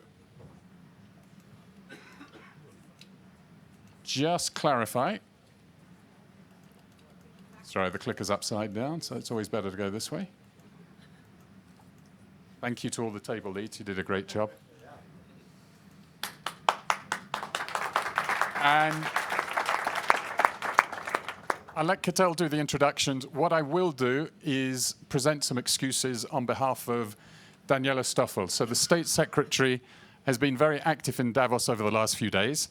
I got a call, not from her, but from her assistant about half an hour ago. The reason she couldn't call was she's lost her voice. So has a slight medical issue, which they're attending to. But she realized that coming here as a panelist and not being able to speak was probably not going to be the most productive use of her time or of our time. So apologies for that. She does send very genuine apologies. In the meantime, let me hand over to Catel to take us through the final panel session. Thank you, Miriam. Patrick, let's go. Come with me. Patrick, it's time. That's when I get... You can sit here. We'll take Patrick in the middle. Yes, we'll do that. We'll be kind. Okay, thank you. So we have more time than we expected. So at the end, I'll take 3 questions. Okay, so you can prepare your questions. That's what happens when we have more time. That's going to be bonjour. That's great. And so that's one executive decision. The other executive decision is that we're going to change the title of the session. We're not going to talk about when finance meets impact. We're going to talk about when finance drive impact. Are we okay with that? Because I think that's the level of ambition we want to have. If indeed... Oh, you lost your voice as well? Not yet. Okay. Okay, so... yes, we want to drive finance to drive impact, because if, as in the introduction we just had, we want, how did you say it, Jonathan, a just, equitable, and regenerative economy, the meat part is not really gonna help us, right? So, now, finance is a key driver of that transformation, obviously. A lot is being done, a lot is being talked about here also in Davos, and yet, since yesterday morning, there's been many conversations in this room already about not having enough and not doing enough. There's been conversation about the funding gap, right? The illustration of climate finance, just great progress, but we need to triple what's currently allocated to climate finance if we want to do the job. We've had conversation here about the incentives not being the right ones. There were this morning a great panel that I encourage all of you to look at on land regeneration. The role of subsidies targeting investment in the wrong direction clearly stand in the way of the regenerative farming that the person from L'Occitane was just talking about earlier, right? Clearly, incentives are not right. We also heard about the fact that the compass for investment might not be the right one. Compass is about the investment are guided mostly by ESG, which we know is not impact. If you need some readings about that, just come to me. We had a session on this last year here, so we're not going to do it again, right? And finally, another question, another point that was clearly mentioned several times is that the whole ESG. Are you here? Are you here? Yeah. there is these questions are now becoming politicized, right? There is a whole ESG bashing. You will see also in the US the DEI bashing now being the next step. Diversity, equity, and inclusion, right? We cannot talk about it. So this is what also comes in the way. And here I have two fabulous speakers who are driving the change we want to see. So I want to discuss with them the challenges, the solutions also that Switzerland can take, because a lot of you, most of you are based here. Who is operating in Switzerland here in the room? Can you raise your hand? Yeah, okay, that's what I thought, just checking. Okay, so Patrick Audier, everybody knows you. You are a key champion and architect of sustainable finance in Switzerland and beyond. You're the chairman of Building Bridges. This is where we had that conversation about ESG is not impact, by the way, in September last year. You're also the chairman of Swiss Sustainable Finance, that movement. So from your perspective, what stands in the way of finance doing more to drive the transformation we need? Well, first of all, I'm about to lose my voice, so I apologize. But I will try to keep it for the discussion. Thank you for asking the question. I think there are a few things. The first is a question of mindset. Mind you, finance is there, capital is enough. I think the allocation of capital is probably not the right one, and we should discuss that. But it's not an issue of the quantity of capital. It's an issue really of directing capital in the right direction. So I think the mindset issue has to do with how capital is invested today versus how it should be in the future. And today, capital is very often invested as, when it comes to sustainability, as an offsetting type of strategy rather than as an insetting type of strategy. Let me explain. I think most of us in the industry, not only in the financial industry, but in industries in general, have recognized the limit of our economic model. We all think that there are changes that have to be made, but the preliminary step before you change completely your approach to your business model and then invest CapEx or others capital in a different way is to compensate for the mistakes or for the difficulty that you have created. And we're still very much into that mode of thinking today. And I think that should be changed. If you take nature, it's a good example. After climate, which has moved quite a way, I must say, while still not enough is invested in climate change issues, I still think that nature could be a good example. Nature is now facing a new framework within which capital can get invested. Not everything is there, but we can capitalize on the experience of climate discussions and go much faster. So in order to go much faster, we have to stop looking at nature as something that has been degraded by the economic model and should be, and that degradation should stop. What we should say is basically we should regenerate nature because it's going to achieve the best, not only sustainable goals for the planet, but also the best profitability for the industries in general. And I think this is the change that we need to do from a mindset point of view. Not to be too long, the second is probably having to do with the international financial system or the international monetary system, where here we need examples from the top again, top organizations that have been set for different objectives at the time, that do finance this immense amount of capital that is needed to transform economies that are usually the most vulnerable, and make sure that we can avoid some additional risks such as instability and things alike. And I think in order to do that, we should rethink, and this is about to be done, but it takes time, the role of those international financial institutions, in particular with regard to avoiding the future sustainability risk and not only the future poverty risk, which they are doing now. I mean, that's a huge agenda, right? Yes, and let me tell you, there's a third one. Well, first, no, please let me pause here. You'll come to the third, but so reform of the international financial architecture. If you were asked to do that tomorrow, that might happen, so I'm just, people are watching. What would be the first strategic decision you would take to do that? I think the first decision that I would, first of all, I hope I will never be asked that, and I hope because I will not be competent to do it. I think the first thing that has to be done is setting the objective of international financial aid. And I think instead of settling today's difficulties that some of the economies may have in the world through which, the filter through which these organizations are working, I think what they should rather do is anticipate what will be the next wave of difficulties and probably the conclusion will be some of the climate-related, or let's say sustainability-related issues, because the social aspect is very important as well, are going to come first. I hope I'm clear, i.e., trying to finance measures that will avoid the risk to materialize in the future, creating the pitfalls that we have now in some of these countries. Okay, what was your third point then? The third point is basically to make sure that we don't go with regulation, it was mentioned briefly before, by forbidding what's not being permitted. In other words, most of the regulation today is trying to avoid the very big issues that are usually easily discussed, such as greenwashing and others. Right.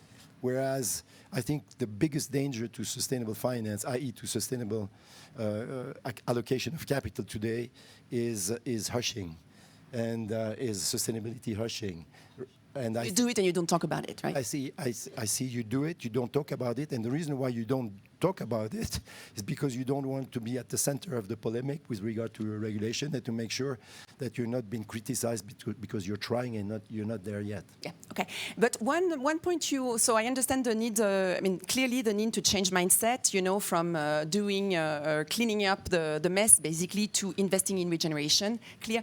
One thing you don't mention is, what about what should not be financed maybe now, the heavy investment in fossil fuel, in extractive industries. So what should we do about that?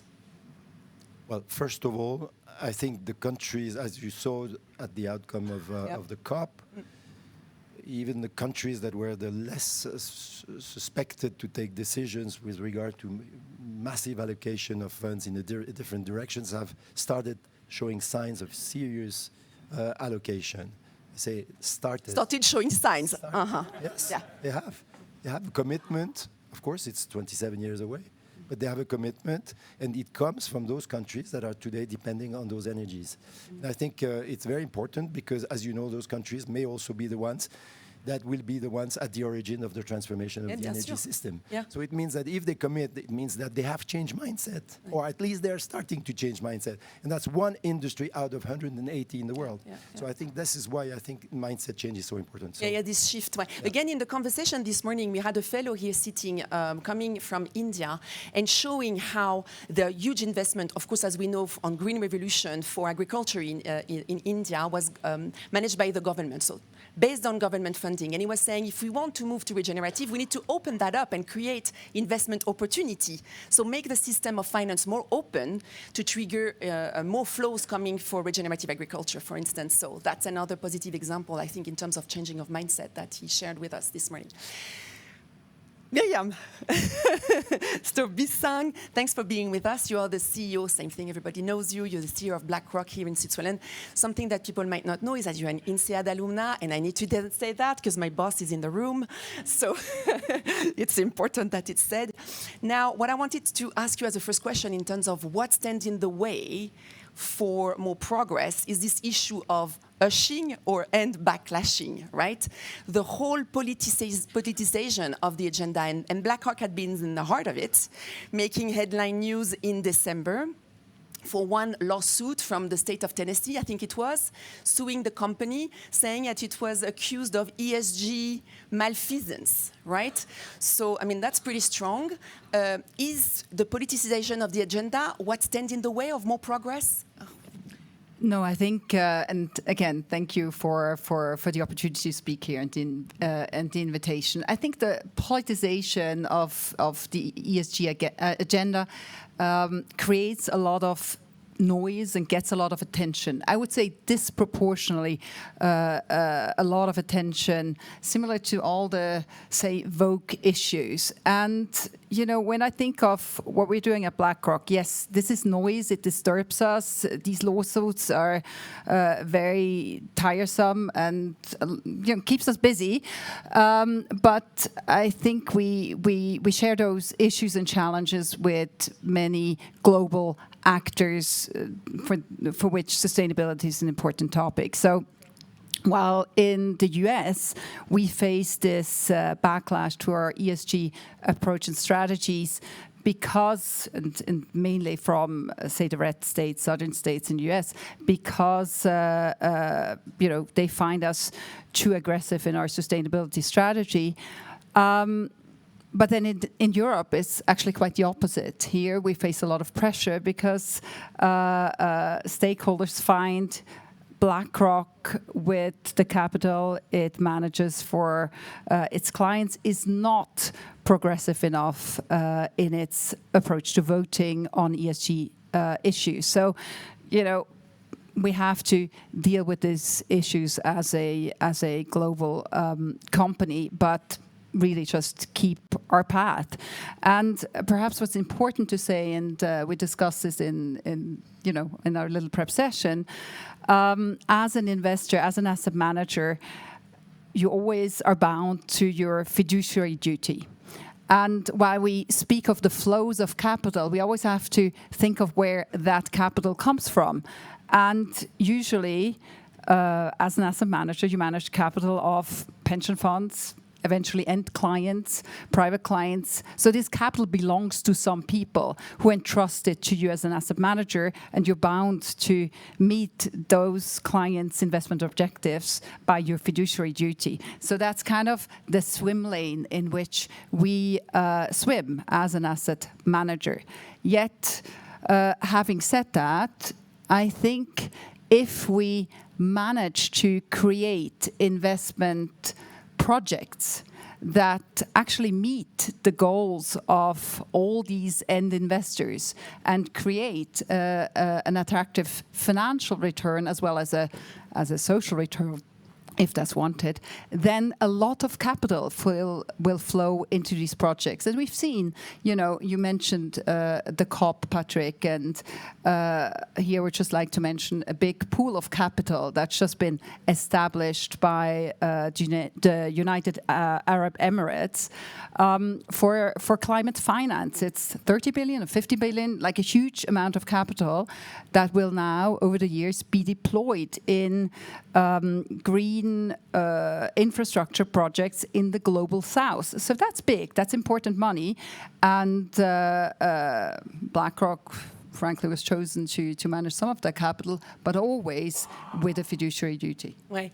And something you also mentioned when we prepped was that political backlash, including in the southern states of the US, didn't translate into a hit on the investment in renewable energy in these states, right? Yeah. Which is also, no, I mean, so the business opportunities remains, right? Yeah, and I mean, that's interesting. This is why I say it creates a lot of noise, gets a lot of attention. But when you think of the state of Texas, which is very, very loud with their kind of ESG backlash and fighting against companies like BlackRock, UBS Asset Management, and the likes, is the biggest investor in renewable energy in the United States. So Texas is the biggest producer of renewable energy in the United States and has the biggest amounts of capital allocated to making investments in renewable energy. So, I think their voices which are very much against ESG and get a lot of attention, and then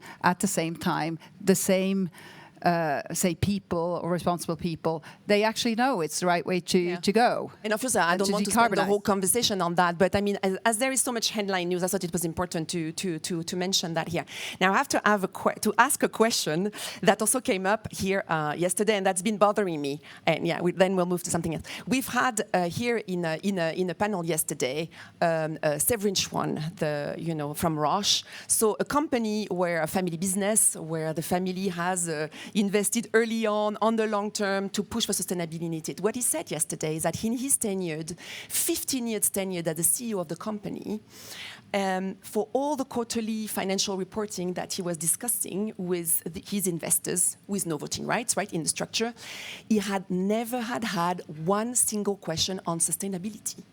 So, I mean, that stuck with me. By the way, I cleared that with him that I could quote him, so it's fine, right? But so how do you react to that? So is all the talk about changing, practice of investors in the financial world, and including in the boardroom that happens here, doesn't trickle down at the end of the day in companies? Yeah, I think when we think about sustainability, it's important to realize this is a very multifaceted issue, and different aspects play, are of different importance to different industries and companies. So when we look at the pharma sector, maybe carbon emissions is not the most important, say, aspect of sustainability of ESG, but it's rather the social issues, access to medicine, and now you could say to what extent does that matter for, say, the development of the share price? To what extent is it regulated? To what extent will the company face reputational damage if they don't provide enough access to medicine? Usually investors, they always care about the long-term financial performance of a company. Yeah. This is, again, the fiduciary duty. But then when we look at other sectors, carbon emissions are key. Carbon emissions are being regulated. They're going to be very costly. The company will face reputational damage if they keep emitting carbon. Yep. And so, different industries face different ESG issues. So probably get asked different questions. It also shows that we still have a lot of work to do. And Switzerland is there is key opportunity for this country to play a key role in that transformation, in pushing that agenda. So what do you think is the main contribution that you could make as a country on that agenda, Patrick? Well, first of all, Switzerland has been at the origin of already many segments of the sustainable finance space, and it will continue to do so because we have a long tradition of innovation in this financial sector that will certainly go more and more in the directions of analyzing what financial sustainability issues are available or not. So second, I think that one way that Switzerland can lead the way is to anticipate what will be the critical questions. And my take today is that in the next 3 years, there's going to be a huge transformation in the way the financial sector is going to ask questions to the corporate sector. One reason being the fact that the value chain will have to become transparent. And in the value chain, it is absolutely clear that the nature of the data that will have to be published will be much more telling to the financial institutions than the ones that we still have today. Yeah. So not bad, but think simply about the social angle. We have not yet even tackled the social angle seriously from a financial analysis point of view. Yeah. Probably for good reason, the financial sector is not the one that should say, what is right or wrong in this respect, but it can analyze the risks or perhaps the opportunities of those tackling that risk correctly. And I think this will transform completely. And I think Switzerland, in these very aspects of better understanding what is the impact is one of the materiality issue, better understanding the impact of the social aspects on the value chain and on the company will probably be critical. Great, thanks. I mean, that's useful. Let's all take good notes. What's your view on that, Miriam? Yeah, Switzerland is a very special place in the sense that not only has a very strong financial sector, obviously been slightly impacted last year, but I think it proves resilient. So strong financial sector, a lot of knowledge built up on financial matters over decades, world-leading academic institutions. A strong, how do you say, the political system, which is very stable, and then world-leading corporation. And I think that ecosystem, and this is what I think building bridges, Patrick, all about, wasn't planned to say that, but I think this is what building bridges tries to achieve, is to bring these actors together from the public sector and the private sector and the academy, and create new solutions. And I think it's that unique ecosystem in a very, say, small place, high innovative space that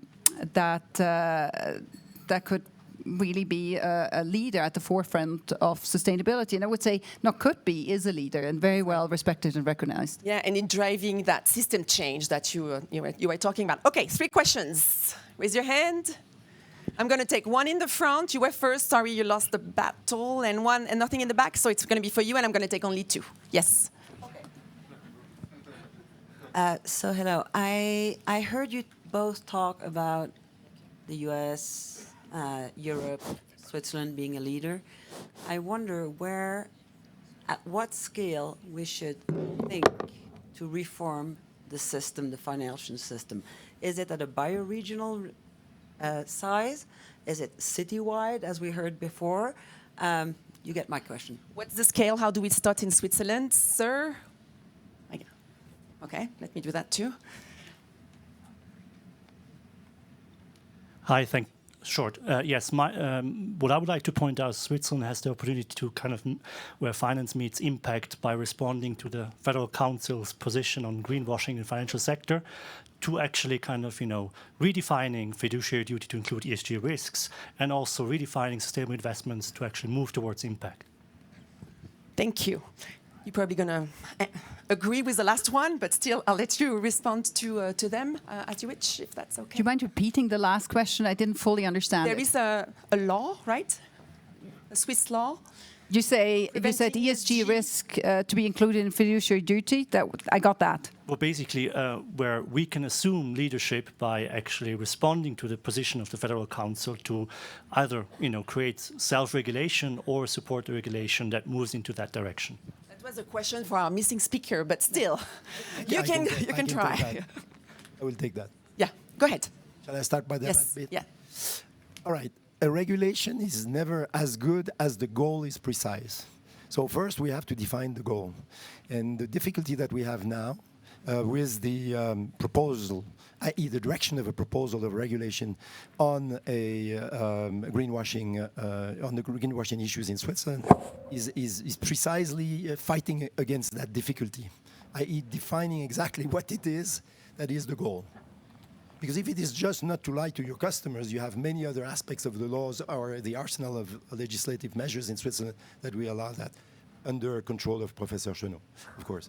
But I think where I would agree with you is that while Switzerland has a long tradition of self-regulation, it's been true in money laundering, it's been true in the wealth management guidance of the Swiss Bankers Associations, together each time with a legislative basis, I think it should also be true, personally, for greenwashing, i.e. the fact that we are proposing today self-regulatory measure is absolutely normal and probably good because the industry asked the right questions, and there are many proposals on the table today from different segments of the industry, but probably long-term it will not be sufficient for two reasons. First of all, self-regulation is not well understood in other countries than Switzerland. And second, so credibility is at stake. If you want to lead, you have to be credible. And second, it's not that it is bad, it's just that it's not well understood. And the second aspect is that it wouldn't fit for everyone. And there you need a legislative framework that will work and encompasses all segments of the financial industry. Otherwise, you will have, let's say, a fragment of the industry that will be subject to strong regulations and another fragment that can do anything.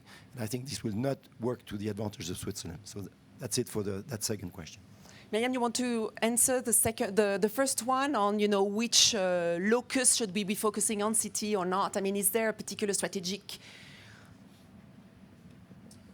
level? Scale for change. Ouais. Where do we start? I think it's a good question. I mean, I think we should start where we can actually have impact. Now, I would say in Switzerland is small enough to really do it at a country level, be that through regulation, self-regulation, when we think about finance. At the city level, it's probably more kind of underground sustainability when it relates to buildings and carbon emissions.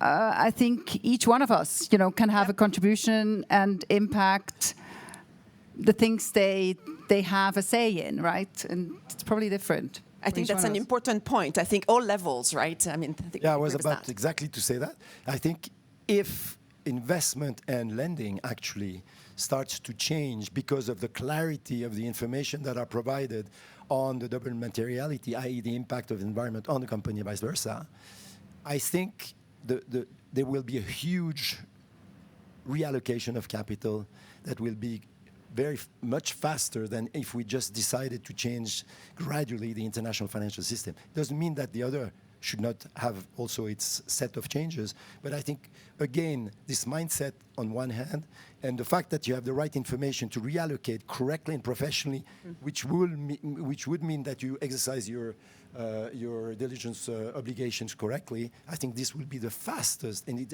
is not a matter of region, city, or village. Yep. It's a matter of the world industries. Yeah, thanks.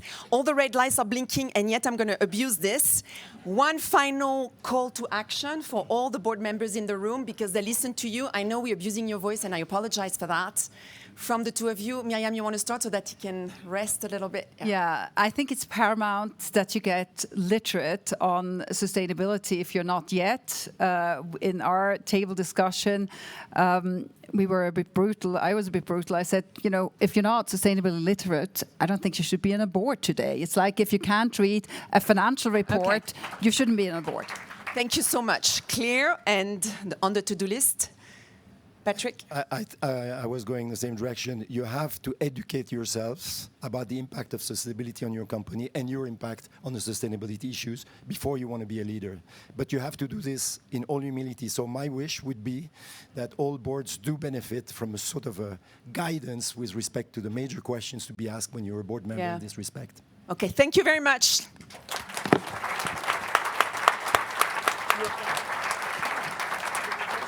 Thank you, Ketel.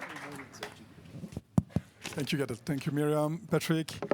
Yeah, how to earn. I guess we land in, I will pick up the last words, education, training, getting together, creating the right space in the boardroom. And I guess it's all about what we want to bring with all of you. So I'm just giving you a few words, closing the session now. We have a nice cocktail. We will ask you to stand up, to shake a little bit the table, and so please, I count on you. I just want to say a big thanks to policymakers present in the room, to partners, to our B Corp community, but also all of you as individuals that, make the step to Davos, getting into the mountain, get the fresh air, but also shake a little bit on all of those topics. We are not on rail. We are not achieving and delivering what we were supposed to deliver for the Agenda 2030. And so we can claim it, we can say it, but please, in the boardroom, listen to science, have those conversations, equip your board members, train them. We have a tremendous and fantastic partnership with IMD, thanks to also Intent that has been, with B-Lab, driving this alliance for board members. Train, educate, but let those conversations in the boardroom and follow the science. That will be my last words, obviously. I really look forward to all of you, and thanks to the table host facilitators, thanks to all the partners in the room, thanks to Intent and SDG 10 to create this amazing week here with so much knowledge. All the organizations that are present today, have part of the answer. What we lack is the ambition. We lack a real ambition to move the needle, to accelerate those change. And I believe that neither the institution, the government, will drive the change. This is business concern, and this is business lead, so I count on you, and obviously I will count on your action. So see you very soon. Thank you very much. Enjoy the cocktail. And I'd rather to say a big thanks to the Intent team, to the B-Lab team that has been, setting up the scene. So thank you, Patrick. Thank you, Elizabeth. Thank you, Lisa. Thank you, André.